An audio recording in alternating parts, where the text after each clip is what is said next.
My father put me on suspension until I apologized to my golden child sister. I simply said, "Fine." The following morning, she smirked until she noticed my empty desk and resignation letter. The company attorney rushed in, ashen. "Tell me you didn't send it." And what came next destroyed everything they had built. You know that gut-wrenching feeling when you realize the people you've always fought for would rather watch an empire burn than admit they were wrong about you. What if the ultimate betrayal came from your own family, leaving you with an impossible choice: stay silent and watch everything crumble, or burn it all down to save what's truly right? To understand how my world completely unraveled, let me take you back to the very beginning. I didn't walk out of that boardroom because I was fearless. I walked out because, in a twisted way, it felt painfully familiar. It was just a louder, more polished version of the house I grew up in. My childhood was practically built on a foundation of medicine and business. My parents, ambitious and driven, transformed Hartwell Medical Group from a single clinic into this sprawling regional network. And for as long as I can remember, our dinner table sounded less like a family meal and more like a high-stakes strategy meeting. From the start, my older sister, Camilla, fit perfectly into their vision. She was everything you'd see on a glossy hospital brochure. Bright, outgoing, beautiful, the daughter who could charm nurses at 8 and effortlessly win over donors at 16. Adults would lean down, pat her shoulder, and declare, "There she is, the natural heiress of Hartwell." They said it so often that Camilla genuinely started to believe it was in her DNA. Me? I was the quiet one. The girl who preferred the library to the playground, who found solace in numbers, not applause. I wasn't prone to tears or making a scene. My father called me reliable. And honestly, it felt like he was describing a filing cabinet or a lab freezer, useful, structured, and completely forgettable until a problem arose. Whenever the family hit a snag, a complex math problem, tedious tax documents, baffling insurance forms, anything technical or just plain boring, it would inevitably land on my lap. "Elena can handle it," they'd say. And I always could. But the things I did right? They just vanished into silence. Meanwhile, anything Camilla merely attempted became a family headline. When I won my first statewide science award, Dad congratulated me, but immediately followed it with, "You know, your sister helped us secure that new pediatric partner today. That's the kind of impact that elevates the hospital." When I earned a full scholarship to college, he bragged to the neighbors, but somehow the conversation always drifted to how charismatic Camilla was becoming. And when I got into law school, specializing in healthcare compliance, of all things, he shook my hand, then declared, "Camilla's leadership instincts. That's what will shape our future." Every single achievement of mine seemed to exist only to frame hers. The only person who ever truly pushed back against this imbalance was my mom. She saw me, the real me, not just the convenient version. She was the one who stayed up late with me during science fairs, the one who tucked handwritten notes into my textbooks, whispering, "You don't need applause to be exceptional, Konu." She was the quiet, steady balance to my father's relentless ambition. And then, 5 years ago, cancer took her. Swiftly, cruelly, without warning. That was the moment our family finally tipped. With Mom gone, Dad clung to Camilla like a life raft, as if spotlighting her could fill the gaping hole Mom had left. Camilla absorbed the attention effortlessly. She was practically built for it. I, meanwhile, became the emotional receptacle for every frustration, every miscommunication, every tension at home, and every fault line in the empire they were so desperately trying to hold together. It didn't matter that I was the one quietly fixing operational problems no one else even noticed. It didn't matter that I could walk through Hartwell's back end and spot every weak link before it snapped. To Dad, I was the daughter who didn't need him, the one who would be fine on her own. And somehow, that became permission to overlook me entirely. By the time I graduated law school and returned to join Hartwell Medical, my position was crystal clear. I was the technical child, the behind-the-scenes builder, the one who made sure the structure didn't collapse. Camilla was the one on the brochures, giving tours to donors, the face the media featured whenever Hartwell made headlines. At family galas, Dad introduced her with a hand on her back and a proud tilt of his chin. Our future Chief Growth Officer. When introducing me, he'd gesture vaguely toward the operations team and say something like, "Elena keeps us compliant and organized." It always felt like the verbal equivalent of patting a dog's head. Even within the company, the hierarchy became glaringly obvious. I wrote policies. Camila cut ribbons. I negotiated complex legal frameworks. She posed for photos. I kept the hospital out of scandals. She was celebrated for expanding the brand. And every time someone asked why I wasn't on stage with her, Dad would laugh lightly and say, "Elena prefers to stay behind the curtain.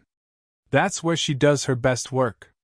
And yes, I did do my best work, but not because I preferred to be hidden. It was because someone always made damn sure I stayed there. Looking back, I realized the boardroom suspension wasn't the beginning of the story. It was the final, devastating echo of a childhood structured around a single, unspoken rule: Camila shines, and Elena supports. And maybe that's why walking out felt less like punishment and more like a profound release. At Hartwell Medical, I was the daughter who built the foundation everyone stepped on, but only one of us was ever invited to stand on the stage. And it was never, ever me. By the time I turned 32, my place inside Hartwell Medical had crystallized into something both undeniable and yet completely invisible. I had risen to become Chief Compliance and Risk, a title that sounded heavy on paper but felt strangely weightless inside a family that measured worth by headlines and photo ops. Still, I poured myself into the work, not to impress them, but because someone had to care about the parts no one else wanted to see. I built the compliance division from the ground up. When I first arrived, Hartwell's systems were a dangerous patchwork: outdated policies, inconsistent training, half-finished software migrations that posed more risk than protection. Over the years, I reconstructed everything: intricate risk matrices, rigorous quality controls, internal audits, HIPAA safeguards, whistleblower channels, and real-time monitoring that actually flagged unethical patterns before they metastasized. My work wasn't glamorous, no. But it was the reason Hartwell managed to avoid 3 catastrophic lawsuits that could have bled the entire network dry. One surgeon's unnecessary procedure pattern? Caught early. A department double billing for anesthesia units? Shut down before the insurer even noticed. A data breach attempt aimed at our pediatric clinic? Blocked because of a firewall protocol I'd insisted on upgrading. The federal inspections that used to make administrators sweat bullets eventually became routine, almost boring. Our scores climbed into the top tier, and inspectors even started referring to Hartwell as the model system other hospitals should mimic. But outside my small department, hardly anyone knew why. Nurses and medical assistants, the people actually doing the healing, they trusted me in a way they didn't trust the execs. They whispered their concerns to me because they knew I wouldn't force them into pushing unnecessary tests just to improve revenue. I had protected more than patients. I'd protected the very heart of the hospital. Meanwhile, Camila was busy becoming the face of Hartwell. While I toiled through policies, she crafted campaigns, sleek billboards, aggressive social media pushes, a fast-track wellness program designed to lure in younger patients with the promise of quick, low-cost diagnostics. She was on TV at least twice a month, talking about growth trajectories and patient-centered branding. Her hair was always perfect, her voice always bright. Local magazines wrote features on her. The visionary behind Hartwell's expansion, Colorado's rising healthcare star, the woman reimagining modern medicine. And with every article, my father's quotes grew more extravagant. "Camila is the strategic heart of Hartwell," he told one reporter, as if reading from a script he'd rehearsed for years. "She inherited her mother's grace and my instinct for leadership." I would often scroll through these articles quietly, noticing the single line where my name occasionally appeared, a mere footnote. And after that, Elena Hartwell oversees compliance operations.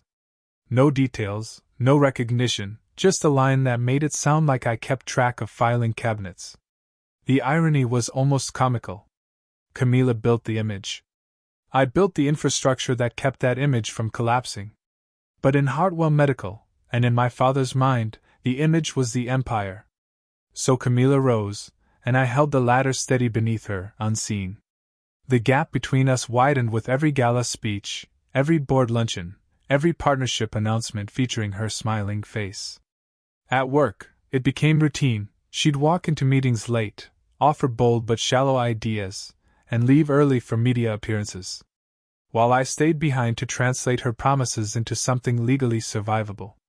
People assumed I preferred the shadows. They didn't realize I'd been raised there. One night, that truth hit me harder than usual. It was past 11 p.m., and the hospital halls had settled into that eerie quiet only medical buildings have: steady beeping monitors, rolling carts in the distance, the occasional intercom announcement drifting from a different floor. I was in my glass-walled office, surrounded by risk reports spread across my desk like a battlefield map. A discrepancy in the quarterly coding numbers had caught my eye earlier, and I just couldn't let it go. Patterns never lied. People did. I was digging through audit logs, highlighting anomalies, rewriting parts of a compliance briefing for the next morning's executive session. Work no one would thank me for, but work that would very likely save Hartwell millions. My eyes were dry, my ponytail was falling apart, and my dinner was a forgotten protein bar somewhere under a pile of papers. I leaned back, rubbing my temples, and glanced out the window toward the visitor parking structure. That's when I saw her. Camilla, laughing with two marketing staffers strutting across the lot in her tailored coat, heels clicking like she was walking on a runway. The hospital had just bought her a new electric sports car as a retention incentive. The headlights lit up as she unlocked it, casting a bright white glow across the concrete. She slid into the driver's seat, hair gleaming under the streetlights, and zipped away into the night like the star of a movie. I watched her taillights fade into the dark while my office lights reflected faintly in the glass. Me inside, still working, still holding everything together, still invisible. And for the first time in a long while, I felt the smallest fissure open inside me. A quiet, unsettling recognition that no matter how much I built, protected, or repaired, I would always be introduced as the daughter who keeps things organized. The daughter behind the curtain. The daughter they assumed would never walk away. They had no idea how close they were to being wrong. The night I saw Camilla glide out of the parking lot in her brand new sports car, I had no idea how quickly the shine of her latest victory would rot once I dug beneath the surface. The first crack appeared 2 days later, during what should have been a routine internal audit of our new insurance partnership, the very same one Camilla proudly paraded across every news outlet in Colorado. On paper, the deal was dazzling: increased reimbursements, expanded coverage options, streamlined billing workflows. But the moment I opened the contract file and started reviewing the appendices, something twisted in my stomach. The language was too polished, too vague in the places that mattered, too generous in all the wrong ways. I'd seen this pattern before. I'd also watched hospitals collapse because of it. The deeper I read, the more the contract revealed its teeth. Hidden inside the reimbursement structure was a clause that brazenly encouraged upcoding, assigning higher-paying diagnostic codes for conditions that weren't actually severe. Another section incentivized physicians to extend patient stays under the guise of enhanced observation, even when patients were clinically ready for discharge. And then there was the quota, a chilling line tucked beneath a table of performance metrics. If Hartwell failed to meet projected revenue increases, the insurance partner could impose financial penalties or even withhold bonus reimbursements. This was the kind of clause written by people who understood exactly how to weaponize desperation. Beneath the glossy branding Camilla sold to the press, this wasn't a partnership.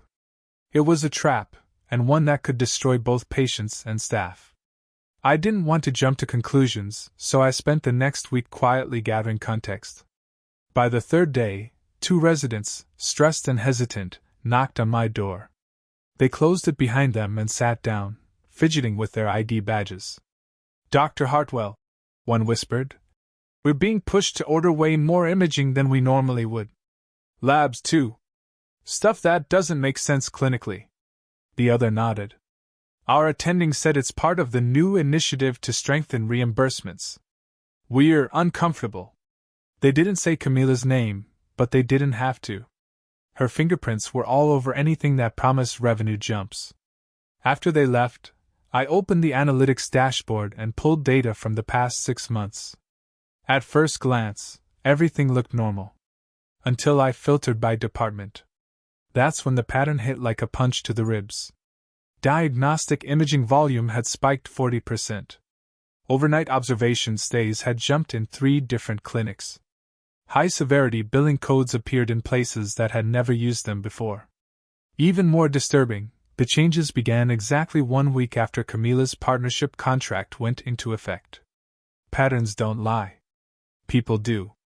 I dug deeper, email logs, meeting transcripts, billing team memos. And then I found it. The smoking gun. An internal email chain from Camilla to the billing department, marked high priority. It read, "We need to be more flexible with coding to protect revenue flows during the first 2 quarters. If a condition falls into a gray area, code upward. We must demonstrate strong financial performance to maintain leverage with our insurance partners. Let's do what's necessary. Flexible. Gray area. Do what's necessary." It was textbook corporate fraud dressed up in marketing language. And she had signed it with a smiley face. I sat there for a long time, staring at the screen, feeling something sharp and ice-cold settle in my chest.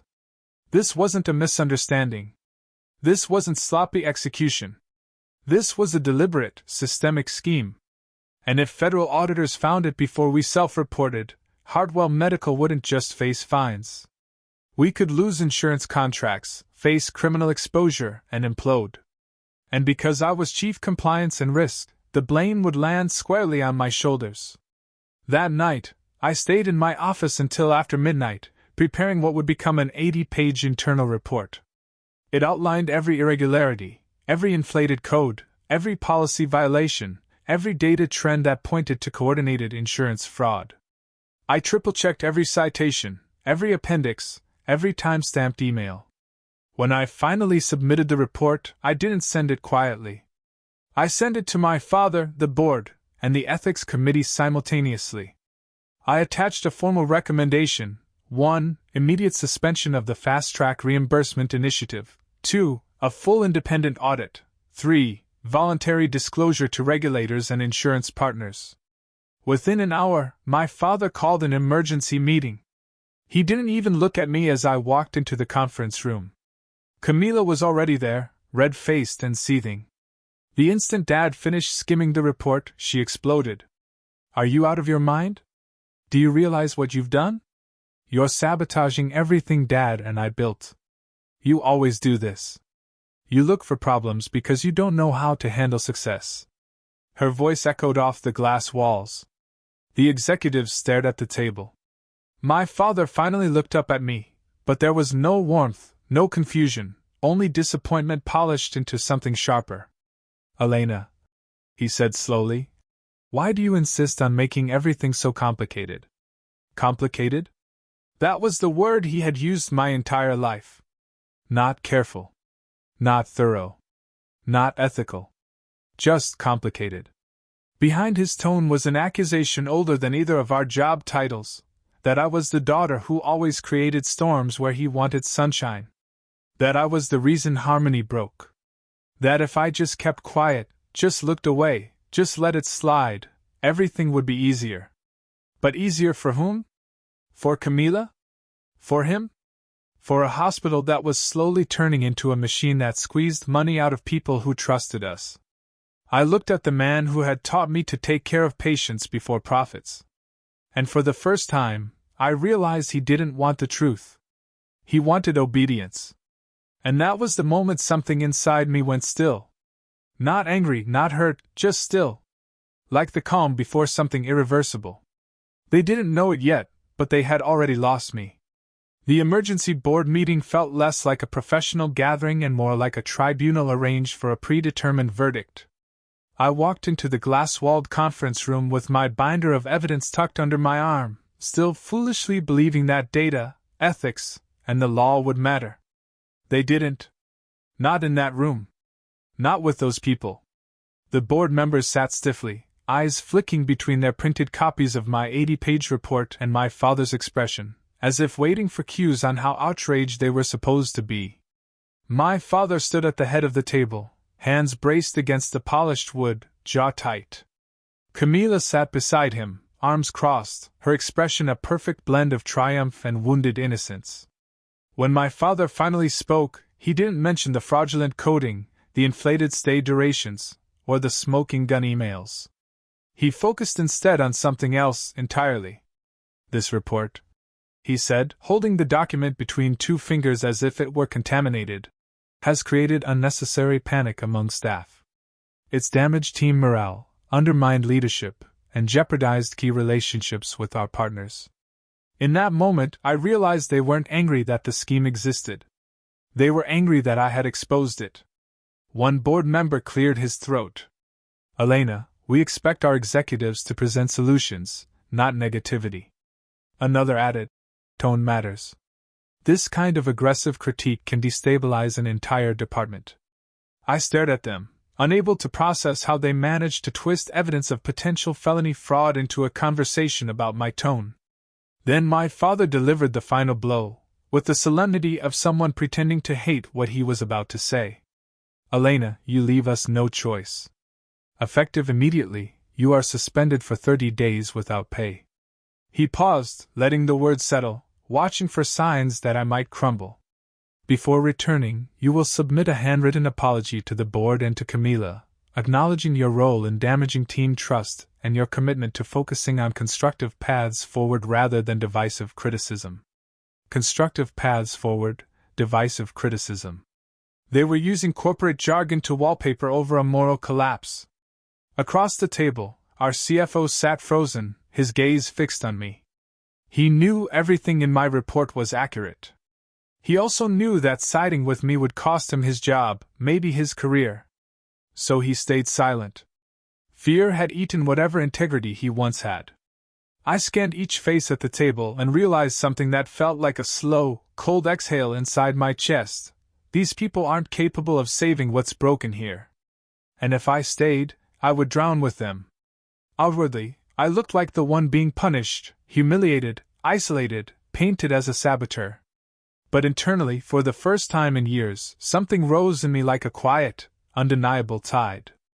I felt free. I lifted my eyes to meet my father's. All right.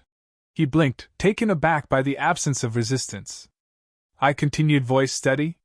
You want to suspend me? Suspend me. You want an apology? You'll have a written one. The board seemed relieved, convinced I was folding, confused by how easily I accepted the punishment. But what they didn't understand was that this wasn't acceptance. It was departure. As I picked up my binder, Camila leaned close, her whisper dripping with condescension. You'll never win, Elena. This company is in my DNA. Dad will always choose me. Her certainty would have stung once. It didn't anymore. I offered her a small, almost gentle smile, the kind you give someone who has no idea what's coming. Because in that room, in that exact moment, I made my choice. I would stop trying to save Hartwell Medical from the inside. I would stop trying to save my family's legacy. I would save the patients instead. I walked out of the boardroom without looking back, my footsteps echoing down the polished hallway. They thought they had silenced me. What they had actually done was unlock the one thing they never expected, my freedom to burn down the lies they built and walk away untouched. That night, my apartment felt smaller than it had in years. Walls too close, air too still, silence too loud. I sat on the couch without turning the lights on, the glow from the Denver skyline casting long shadows across my living room. My suspension paperwork lay on the coffee table, the ink still fresh, my father's signature bold and decisive. For the first time all day, the question I had been running from finally settled in front of me, heavy and terrifying. If I report this, will I destroy the very company my mother helped build? The company she believed in, the company I had spent half my life protecting? My chest tightened. Hartwell Medical wasn't just an employer. It was childhood dinners, lost weekends, memories of my mother walking the halls with her soft, tired smile. Filing a whistleblower claim felt like setting fire to a family photo album. But doing nothing, that was something else entirely. Doing nothing meant complicity. I stared at my reflection in the window, tired eyes, smudged eyeliner, hair pulled back in a messy knot. For years, I'd held this empire together. Tonight, it felt like the empire was holding me hostage. My phone buzzed. The contact name read, Amy Lynn, Ethical Compliance Symposium. I had met her 6 months earlier at a federal seminar on healthcare whistleblowing. She was sharp, direct, and unafraid to challenge broken systems. I'd kept her card in my drawer, just in case, never imagining I would actually need it. My fingers trembled, only slightly, as I dialed. She picked up on the second ring. Elena, you okay? No, I admitted. I think I'm about to do something that could destroy everything my family built. There was a long pause. Tell me what you found. I laid it all out, the contract, the coded pressure, the inflated diagnostics, Camila's emails, the board's retaliation, my father's suspension. Amy didn't gasp or panic. She just inhaled slowly. Elena, listen. There's a federal whistleblower program for healthcare fraud. It protects you from retaliation, financially and legally. And if I stay quiet? My voice cracked. If someone else uncovers this later? She didn't soften the truth. If this blows up, and it will, you, as Chief Compliance Officer, will be the first person investigators scrutinize. Silence won't protect you. Reporting will? I closed my eyes. The room seemed to tilt slightly. Elena, she continued gently, I know you're afraid, but you're not the one destroying Hartwell. You're the one trying to save the part that's still worth saving. When we hung up, the fear didn't disappear, but it did crystallize into clarity, a cold, steady kind of resolve. I stood and walked to my bedroom closet. Behind a stack of old textbooks and winter coats sat a small, fireproof safe. I'd opened it only twice since Mom died. My hands shook as I entered the combination. Inside were documents sealed in plastic, a string of pearls my mother used to wear, and a letter addressed in her delicate handwriting. For Elena. I sank to the floor, pulse hammering. Before opening the letter, I called my mother's sister, my Aunt Rachel, in Seattle. She picked up, half asleep but alert the moment she heard my voice. Elena, honey, what's wrong? Aunt Rachel? My throat tightened. I think Dad and Camila are using the hospital to commit insurance fraud. Her silence was immediate, sharp. When she finally spoke, her voice trembled with something I had never heard from her before, anger. Elena, your mother suspected that one day, the hospital might drift away from its purpose. What are you talking about? There was the creak of a chair as she sat up fully. Elena, your mother left behind a trust. 22% of the Hartwell shares. She placed it under your name. My breath hitched. WH what? Dad never said. He doesn't know. Rachel cut in. Your mother didn't trust him to use it fairly. And she certainly didn't trust Camila. The trust gives voting rights exclusively to you, Elena. You are a controlling shareholder. The room spun around me. Me? Not Camila, not my father. Me? And Rachel sighed softly. Your mother told me, Elena is the only one who will choose patience over profit. If Hartwell ever becomes something I don't recognize, she'll be the one to stop it. Tears slipped down my cheeks before I could stop them. After the call ended, I finally opened my mother's letter. Her handwriting curled like the gentle cadence of her voice. If Hartwell Medical ever becomes a place your heart no longer recognizes, you have the right and the responsibility to stop it. Not through loyalty to us, but through loyalty to the people we meant to serve. And at the bottom, do what's right, Kona. Not what's easy. I pressed the paper to my chest. Mom had known. She had seen the future long before I did, and she had armed me for it. By the time I stood up, a deep, trembling peace had formed inside me. The kind of peace that only comes when a decision is already made. I returned to my desk, turned on my laptop, and opened the secure federal whistleblower portal. Then I opened the confidential shareholder platform used by non-executive stakeholders. One file at a time, I began uploading the internal report, Camila's emails, the statistical spreadsheets, the contract excerpts, the audit logs, everything they hoped would stay hidden. The progress bar crept forward slowly, each percentage point a quiet betrayal of the empire that had shaped my entire life. But for once, I wasn't choosing my family. I was choosing the truth. And when the final file uploaded with a soft, decisive ding, I whispered to the empty room, "All right." Morning arrived with a strange, deceptive calm. The sort of thin, pale light that slips through the curtains before the world realizes it's about to change.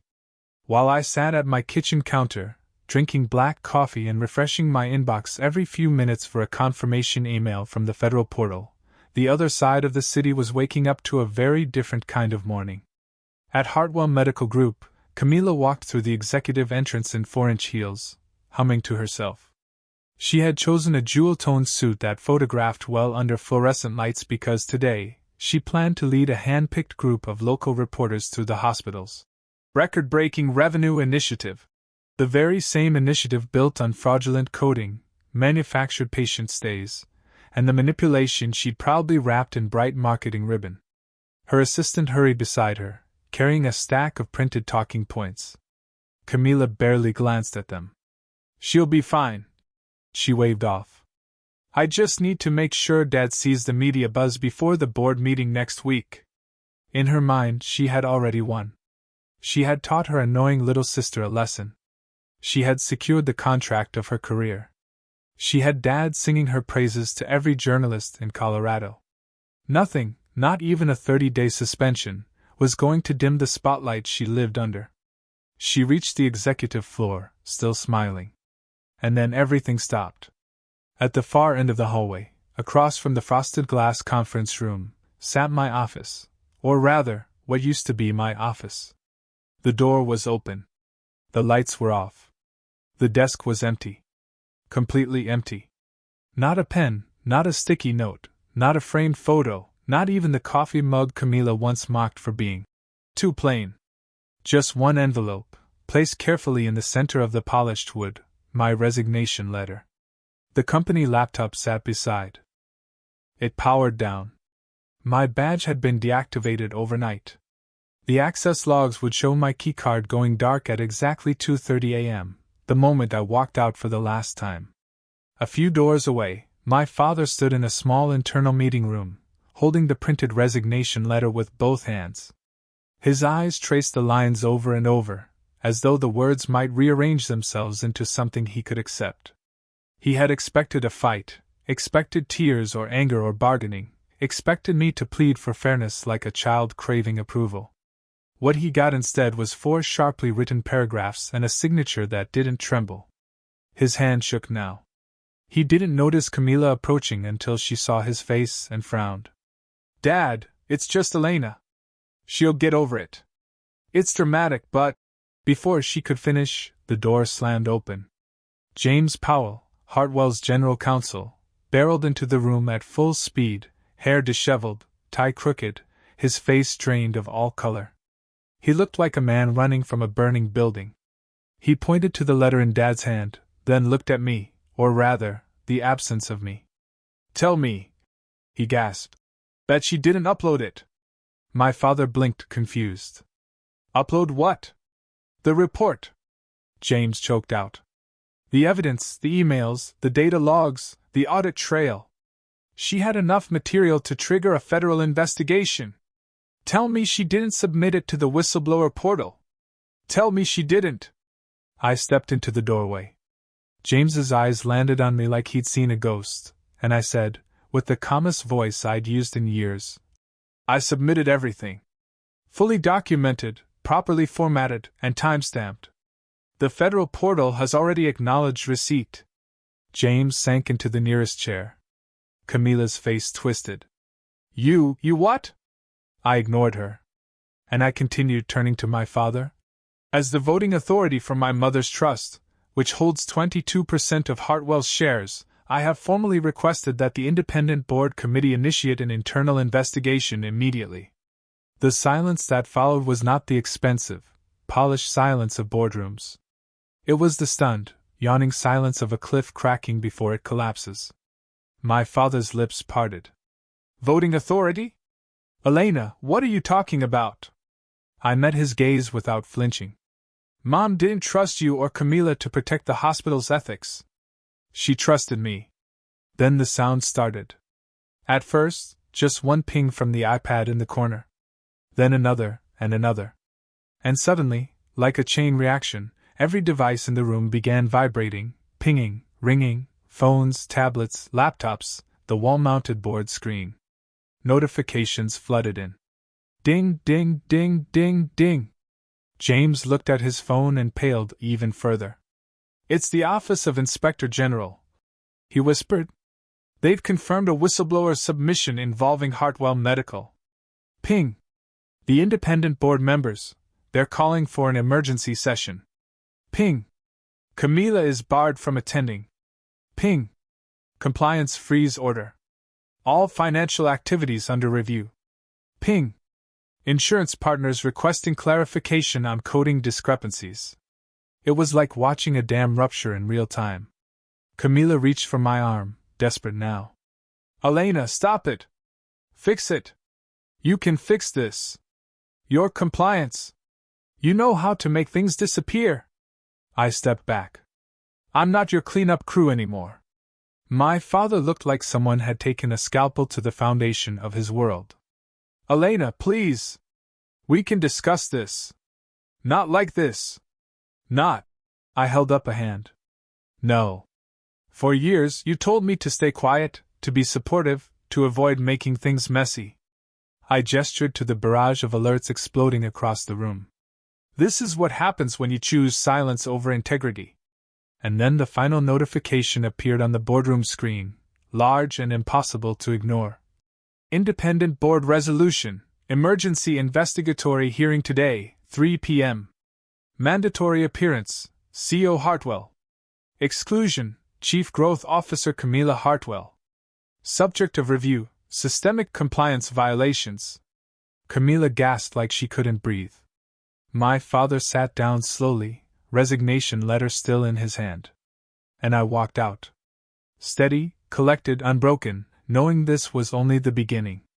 The emergency hearing was held behind the heaviest doors in the executive wing, thick oak, soundproofed.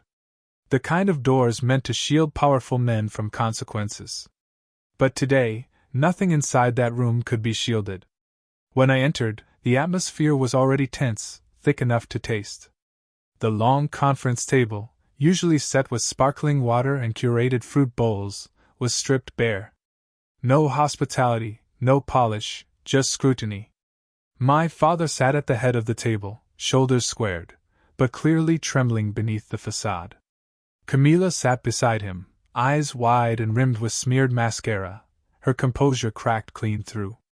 On the opposite side were two independent board members, both stone-faced, and James Powell, the general counsel, flipping through printed pages with the dread of someone preparing for an autopsy.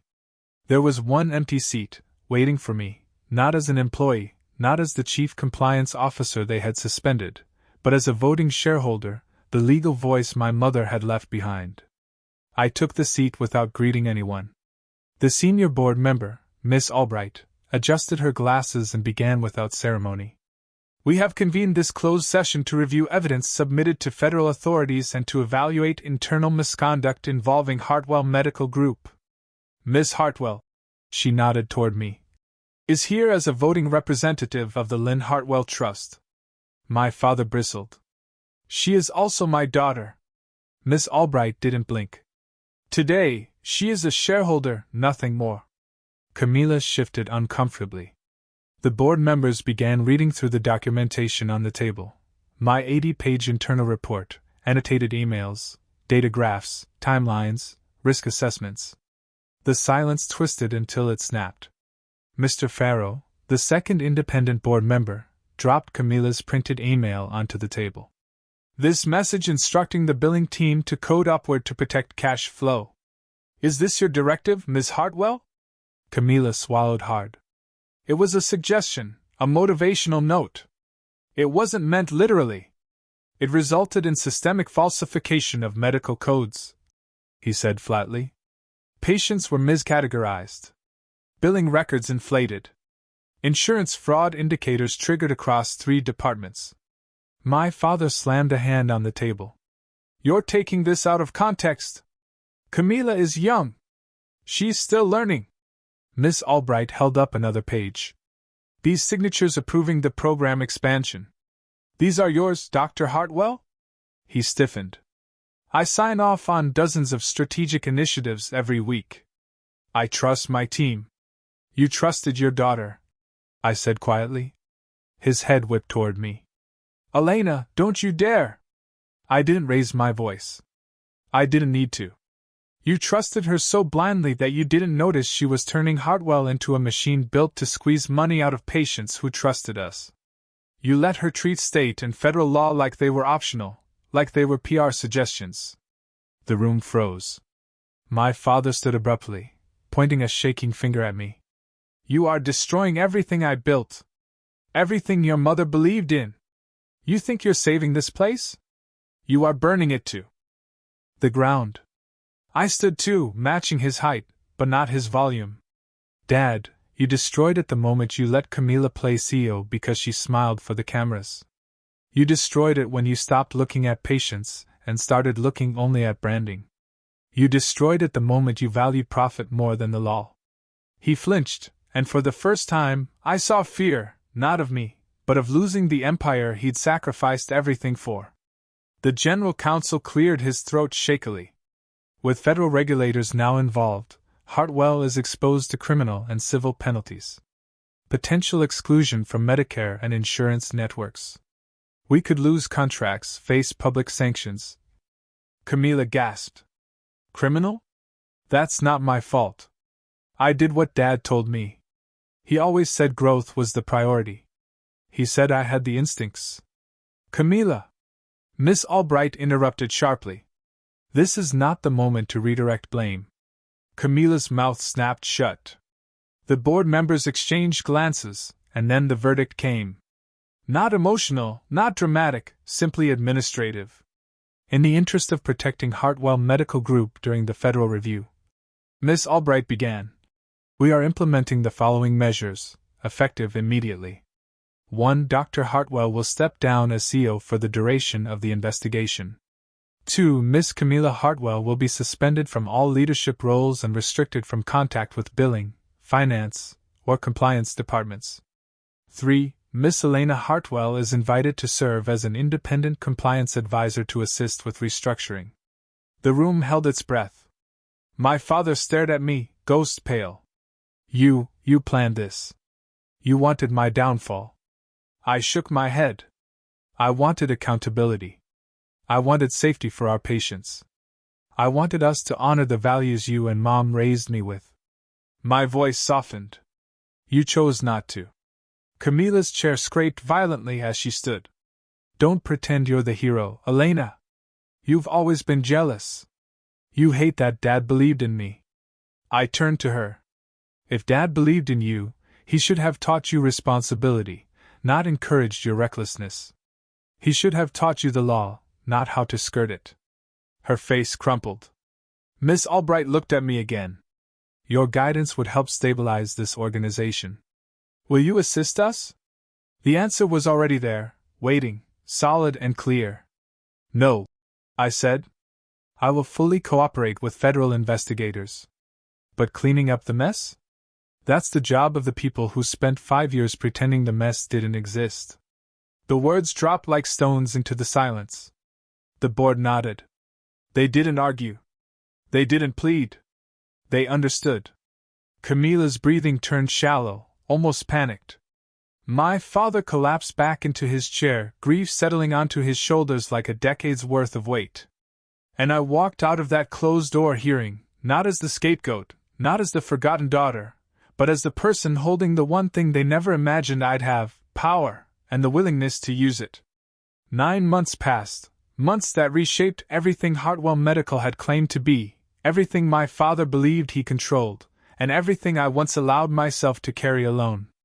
Federal investigations moved swiftly, almost ruthlessly.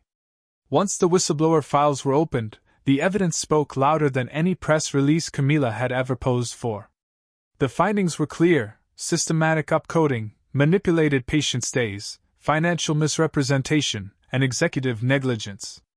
Hartwell Medical was hit with fines so staggering they made local headlines for weeks. Insurance partners severed contracts. Regulators placed the entire network under compliance monitoring. To avoid collapse, the board made the only move left. They sold a majority of Hartwell shares to a non-profit hospital consortium, one known for prioritizing patient equity over profit margins. The Hartwell name stayed on the signs, for legacy reasons, but everyone understood the truth. The empire had shrunk, defanged, humbled. My father, once the unshakable CEO with his name etched on plaques across Denver, lost all executive authority. The board negotiated a transition that allowed him to remain attached only in the smallest, safest capacity, a part-time physician in a community clinic on the outskirts of Aurora. The kind of place where no one knew or cared about his last name. He told acquaintances he chose to return to direct patient care, but inside the family, everyone knew. His kingdom was gone, and he had helped burn it down. Camila's crash was even louder. The investigation didn't just strip her of her title, it exposed her ignorance, her arrogance, her eagerness to bend legality whenever growth projections demanded it.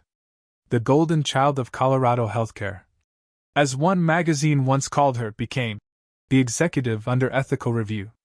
Almost overnight, colleagues unfollowed her. Reporters stopped calling. Invitations evaporated. When the dust settled, she quietly left Denver and resurfaced months later in Florida, selling luxury condos for a coastal real estate firm. She looked sun-kissed and smiling in her new profile picture, but there was something vacant in her eyes, the echo of a spotlight that would never return. As for me, when the investigations formally concluded, I received calls from 5 different hospital systems, each offering me positions ranging from senior auditor to compliance chief. But the only offer that felt right came from a network of community hospitals, facilities underserved, underfunded, but run by leaders who actually listened.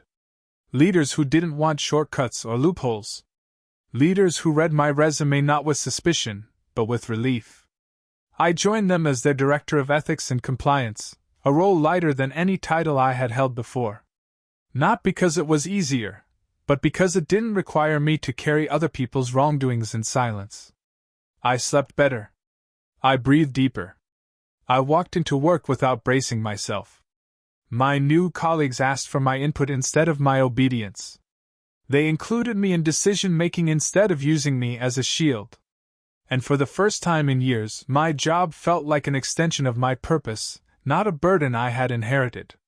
With a stable income and an emptier heart, I bought a small house on the outskirts of Golden, Colorado, one with big windows facing the mountains and a porch that caught the morning sun. I adopted a rescue dog, a scrappy mixed breed with a crooked ear who followed me from room to room as if afraid I'd disappear. I named him Milo, and he filled a quiet space in my life I didn't realize had been empty. Every morning, I drank coffee on my porch while Milo dozed at my feet, and the sunlight painted the mountains in soft amber. No board meetings, no false smiles, no weight of carrying a legacy that was never allowed to be mine. Some nights I still lay awake thinking about my mother, her voice, her letter, her trust placed in me when she knew she wouldn't be here to guide me. And every time, I whispered a quiet, "Thank you," into the dark. One evening, as I closed my laptop after finishing a compliance outline for one of the community clinics, I realized I felt something I hadn't experienced in years: peace. Genuine, bone-deep peace. In the stillness of that moment, the truth settled in with a soft, clear certainty. They thought suspending me would teach me a lesson about loyalty.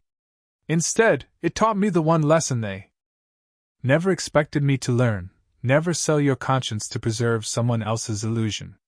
Freedom wasn't loud. It wasn't triumphant. It was quiet, steady, earned. And it was mine. A full year slipped by before my father appeared again.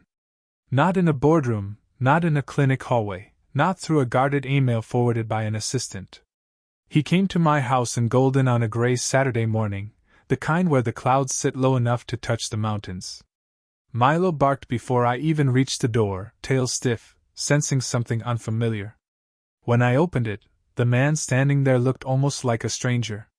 My father, once the intimidating, polished CEO of Hartwell Medical, now stood slightly hunched, hands tucked into the pockets of a worn jacket, his hair thinner and grayer than I remembered.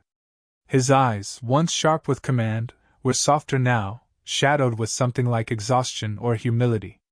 "Elena," he said quietly, "may I come in?" For a moment, I hesitated, not out of anger, but because I needed to make sure my heart was steady enough to face whatever version of him had arrived. I stepped aside, letting him enter. He looked around my small living room, the books, the dog toys, the view of the mountains through the big window, and something inside him shifted. A realization, maybe a reckoning. He sat on the couch, hands clasped. I waited. "The company," he began, clearing his throat. "It's smaller now. The new leadership brought in auditors, restructured departments, stripped away the old branding." He paused. "They even changed the logo." There was a faint tremble in his voice. "Losing an empire doesn't happen in a moment. It happens in waves," he added, as if trying to convince himself. "But it's still alive. Just different." I nodded. "Different can be good." He gave a humorless smile. "I never thought things would go this far. I didn't think your report or the investigation would lead to all of this." I leaned back in my chair. "Dad, it didn't go this far. It was already this far. You just didn't want to see it." He winced. Not dramatically, just enough for me to know the words landed. Silence stretched between us, thick with things we'd carried for too long. Then, gently, I asked the question that had been sitting in my chest for years. "Dad, did you protect Camila because she was the oldest, or because she made you feel like you were looking at a younger version of yourself?" He froze. No deflection, no speeches, no boardroom bravado. Just stillness. For a long time, longer than I expected, he didn't answer. He stared at the floor as if searching through decades of choices for the right place to begin. When he finally spoke, his voice was barely a whisper. "I always thought you didn't need me." He swallowed. "You were so capable, so strong, even as a child. You solved your own problems. You solved mine." He exhaled shakily. "And Camila? She always needed something. Approval, guidance, attention. It made me feel useful." Useful. The words sat there, ancient and raw. "So I gave her more," he admitted. "More praise, more responsibility, more trust." He looked up, eyes glistening, not with tears, but with clarity. "And I didn't realize I was taking those things away from you." I didn't speak. I let him continue. "You were the strong one," he whispered. I leaned on that. Leaned too hard. And by the time I realized what I'd done, it was easier to let things stay the way they were. Easier for him, exhausting for me. I took a slow breath. "Dad, I'm not coming back. Not to Hartwell, not to fix anything, not to repair the public image. None of that." He nodded, almost expecting it.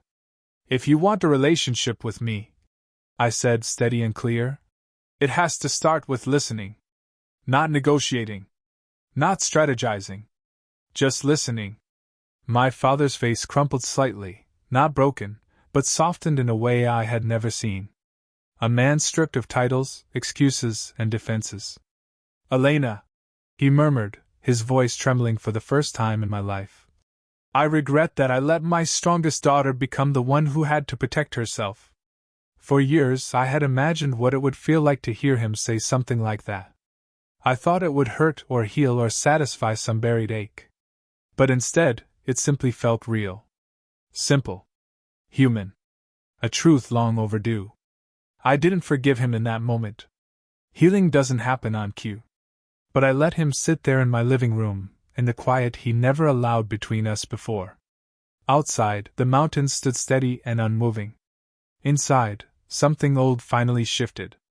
5, maybe 6 years passed, years that softened the jagged edges of everything that came before. Years that shaped my life into something I once couldn't imagine wanting. The world kept turning, and so did I. By then, I had built something new of my own. Not a hospital, not a corporate empire, but a consulting firm dedicated to the one thing Hartwell Medical had forgotten: ethics born from empathy, not fear. My company specialized in helping family-owned healthcare organizations transition leadership without repeating the quiet, generational failures I grew up inside. I taught boards how to separate love from responsibility, ambition from harm, and legacy from ego. Fathers brought daughters to my workshops. Mothers brought sons. Siblings came together not to compete, but to learn how not to destroy each other. I helped them rebuild what power and pride had eroded. And in doing so, I rebuilt parts of myself. My father attended one of my conferences for the first time on a crisp autumn morning. He didn't tell me he was coming. I spotted him only at the end, sitting in the last row, hands folded, listening with the quiet focus of a man finally willing to learn rather than lead. When the session ended, he didn't rush to the front to introduce himself or to pose for a photo. He waited until the crowd thinned. Only then did he approach slowly, cautiously, as if he wasn't sure he had the right to interrupt the space I'd created. He didn't offer advice. He didn't apologize again. He didn't try to claim anything. He simply wrapped his arms around me in a brief, careful hug and whispered, "You turned your pain into something that helps people live better. Your mother would be so proud." It was not dramatic. It was not the climax of a movie. It was small, human, and real. And that was enough. Our relationship, not broken, not fixed, settled into something honest. We had dinner every so often. The conversations drifting between books we were reading, cases he handled at his clinic, and the tomatoes he was learning to grow in his backyard. The topics we once used as armor, business, strategy, success, were quietly retired. Hartwell Medical existed between us not as an empire or a wound. It was simply something that had happened, something we survived. He never asked me to help rebuild it. I never offered. That chapter had closed.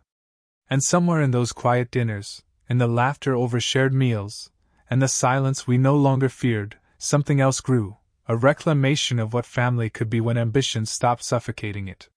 Many nights after finishing a consultation session or reviewing governance notes, I'd sit alone in the small office of my firm. No Hartwell crest on the door, no legacy looming over my shoulder.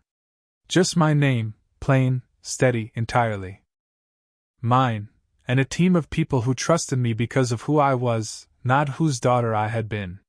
I would lean back in my chair, close my eyes, and let the stillness settle around me.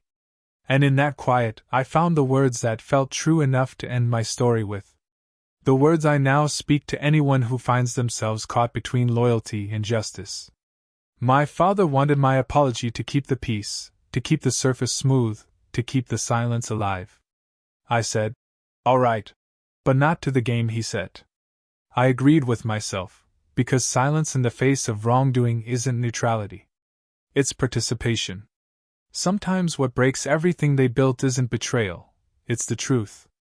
And sometimes the only revenge you need is to walk away and let them face the consequences of the choices they fought so hard to defend. Years after the boardrooms, the accusations, the investigations, I sit in my own office. Sunlight on the desk, Milo asleep by the door, my small team laughing in the hallway. There is no title to fight for, no empire to inherit, no father's approval to chase. There is only the life I chose. And for the first time, the life that finally chose me back. No one can suspend me now.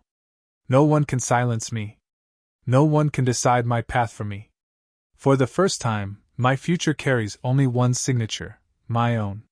So tell me, have you ever reached that breaking point where you knew you had to choose between your integrity and what others expected of you? What would you have done if you were in my shoes, holding the power to expose deeply ingrained corruption within your own family's legacy? I truly want to hear your thoughts.